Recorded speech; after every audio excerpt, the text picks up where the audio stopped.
કેમ છો સર? મજામાં? એકદમ મજામાં ભાઈ. સર, મિત્રોથી તમારું ફિલ્મ ઇન્ડસ્ટ્રીમાં ડેબ્યુ થયો હતો, તો કેવો એક્સપિરિયન્સ રહ્યો તમારો? બહુ સરસ એક્સપિરિયન્સ રહ્યો. બહુ જ બધું શીખવા મળ્યું.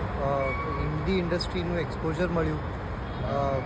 નીતિન સર જોડે કામ કરવાની બહુ જ મજા આવી હતી. અને એ આખું ગુજરાતમાં જ અમદાવાદમાં બેઝડ હતી એ ફિલ્મ, એટલે ગુજરાતી ફિલ્મ અને હિન્દી ફિલ્મ બંનેનો આનંદ મળ્યો. આ દિવાળીમાં મિત્રો સાથે, ફેમિલી સાથે કે પછી કામ છે કંઈ? બસ અહીંયા એક ફિલ્મ જોવા જ આવ્યો છું મિત્રો સાથે, વન બેટલ આફ્ટર અનધર. અને તમારે દિવાળીની કોઈ બેસ્ટ મેમરીઝ તમે શેર કરશો? દિવાળીની બેસ્ટ મેમરીઝ આઈ થિંક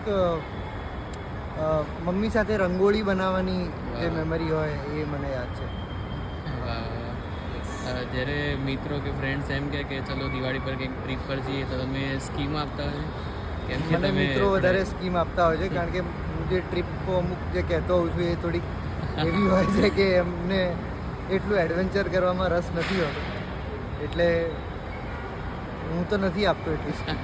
બરાબર. Thank you sir. Happy Diwali. Thank you. Happy Diwali.